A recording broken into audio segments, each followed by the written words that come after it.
დიუშენის სინდრომის მქონე ბავშვებისთვის ილიაუნის მარათონმა, ილიაუნის სტუდენტების ორგანიზებულმა მარათონმა აგროვა 1,500,000 ლარი თუ მეტი. და ეს არის სოლიდარობის და ქველმოქმედების და ერთმანეთს ზრუნვის უდიდესი მაგალითი, ხო, ქართველების მხრიდან. და თავისთავად, როდესაც თემა ეხება ამ საკითხს, ეს კარგად აჩვენებს საზოგადოებრივ აზრსაც, ხო? ანუ განწყობა როგორი არის საზოგადოებაში, რომ ემპათიურები არიან ამ პრობლემის მიმართ, ამ ბავშვების მიმართ და ლარ-ლარს დებს ვიღაცა და წინა ვიდეოშიც მაგაზე ვსაუბრობდი, რომ იმის ნაცვლად, რომ თქვათ სახელმწიფო პროპაგანდისტულ არხებს ამ თემაზე პოზიტიურად საუბრობთ და უამრავი თემა არსებობს, ხო, რომ პოზიტიურად წარმოაჩინო ეს ამბავი. თუნდაც ის, რომ აი იგივე ერის ერთიანობა და აი ეს როგორი სოლიდარულები ვართ და როგორი სიკეთე არის, როგორც ესეთი მთელს ერში, რომ აი ამდენი ფული აგროვდა ამ ბავშვებისთვის იმისთვის, რომ რაღაცა საჭიროებები, რაც აქვთ ამ ბავშვებს და მათ ოჯახებს რაღაცნაირად შეეხიდოს საზოგადოება რა და აი ეს ლარ-ლარობით მოახერხონ ერთად დგომა.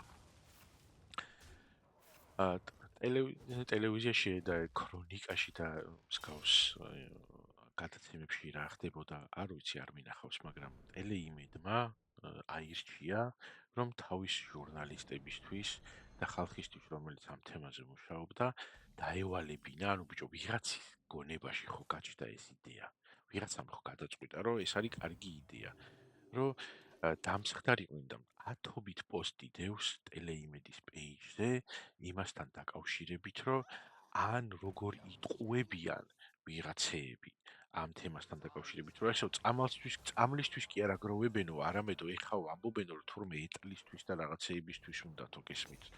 და ჯერთი ეგისედაც ცნობილი იყო თავიდანვე, რომ 50 მილიონ ლარს ვერ ააგროვებდა ლარლარობით ხალხი, იმიტომ რომ 100,000 ლარზე იყო პირველადი ის, რაც ჰქონდათ მიზანი ამ ბავშვებს იყო, რომ 100,000 ლარი აეგროვებინათ და ეს 100,000 ლარი უნდა გადაეცათ მერე ამ ფონდისთვის და ეს თანხა მოხმარდებოდა რაღაცა მინიმალურ საჭიროებებს, რომელიც ამ ბავშვებს და მათ ოჯახებს აქვთ. და უბრალოდ გადააჭარბა, ანუ 100,000 რო იყო მიზანი ამ ხალხის აი ესეთმა სოლიდარობამ და გვერდში დგომამ, უბრალოდ გამოიწვია ის, რომ 1,500,000 ლარი აგროვდა.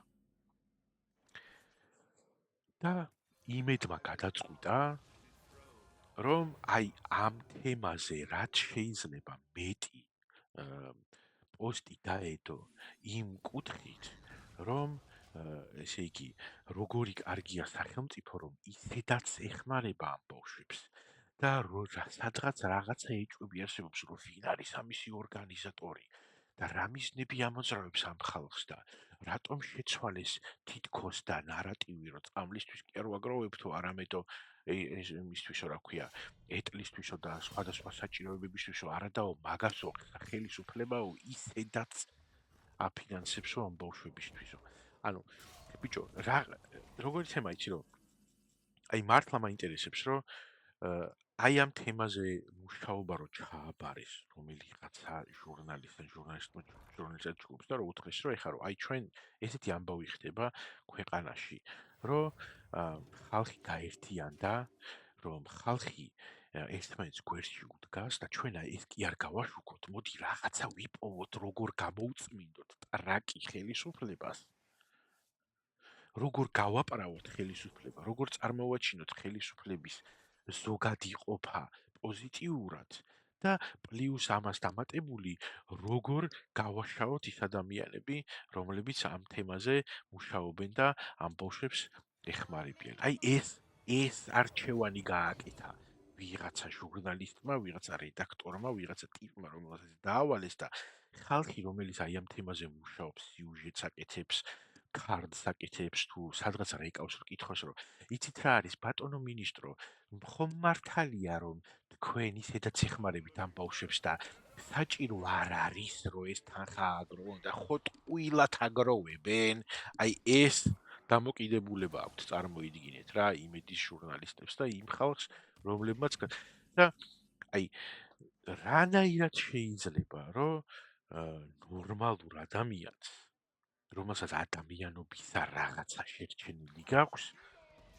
აი ამას დაგავალებენ და რო გეტყვია, რომ მოდი ესეთი რაღაცა გავაკეთოთ, რაღაც ისეთი პროტესტი მაინც არ გაგიჩნდეს, რომ ანუ ვიღაცა ხო არსებობს ამ ტელევიზიაში, რომელმაც აიღო ეს დავალება, რომელიც დაეთანხმა ამ დავალებას, რომელიც ენთუზიაზმს აკეთებს, რომელიც დროს უთმობს, ენერგიას უთმობს, თავის პროფესიულ ნიჭს, მეტი არა, ჩემტერი ახმარს აი ამ საკითხს. ესეთი ადამიანები ხო არსებობენ.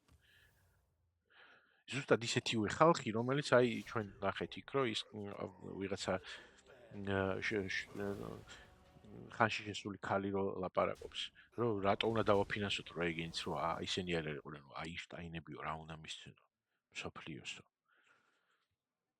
აი იმის ნაცვლად, რომ პირიქით რაღაცა დაანახო ხალხს, რომ ნახე რა კარგი რაღაცა ხდება ქვეყანაში, როგორ ეხმარებიან ადამიანები ერთმანეთს. იმის ნაცვლად, რომ აი ესე წარმოეჩინათ ეს თემა.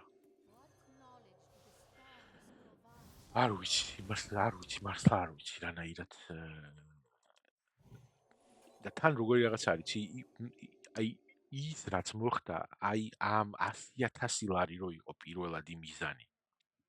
და რო იცი თან ჟურნალისტმა, რომ ესე იგი 100,000 ლარი თუ იყო მიზანი რა, თავიდან რო ამისი, ეს იმას ხო ნიშნავს, რომ ვერანაირ ვარიანტში ვერ იქნებოდა გათვლა იმაზე, რომ ამ ბავშვებისთვის 50 მილიონის ღირებულების თანხა ჩაერიცხათ. ხო გამორიცხულია ეს. ხო იცოდი ჟურნალისტმა ეს. მაგრამ არა, ესე იგი ამათმა გადაწყვიტეს, რომ ეს საქველმოქმედო აქცია გაეშავებინათ ისე, რომ ესენი გატყუებენო წამალის ისაუბრეთ. ეხა იმას კი ამბობენ, რომ წამლისთვის გვინდა, არამედ იმისთვის ამბობენ, რომ რაღაცა საჭიროებები დავფაროთ. წარმოიდგინე რა. იმის ნაცვლად, რომ ხალხისთვის ეთქვათ, რომ ნახეთ ხალხო 100,000 ლარი ჩაიფიქრეს და 1,5 მილიონი აგროვდა, იმიტომ რომ ვიღაცამ ლარი გადარიცხა მართლა. და მოდი აბა იქნება ვინც დარჩით რომ ლარი არ გადაგირიცხავთ და გგონიათ რომ აი ხა ჩემი ლარი რას შეცვლის თქვენი ლარი, იმიტომ რომ აი თქვენი ლარლარობით აგროვდა 1,5 მილიონი. ეს ამ კუთხით კი არ წარმოაჩინეს ბიჭო. გადაწყვიტეს რომ ხალხისთვის ეთქვათ რომ ეგენიო რაღაცას ხიმანდრობენო, თორე აბაო რატო იტყოდნენ ეხლა იმასო რომ ვითომ წამლის ყიდვას არაპირებენო. აი ესეთი აზროვნების და ღირებულების ადამიანი რო ხარ, მაგიტომაც გეძახიან ქორცს და რუსს, იმიტომ რომ საკუთარი ქვეყნის და საკუთარი აი უსამშობლო ადამიანი. თუ ვინმე არის ესეთი ადამიანი, რომელიც საკუთარ ხალხს, რომლებმაც სოლიდარობის აი ეს აქტი ჩაიდინა, ესე დაუპირისპირდება. სიბოროტე პირდაპირ.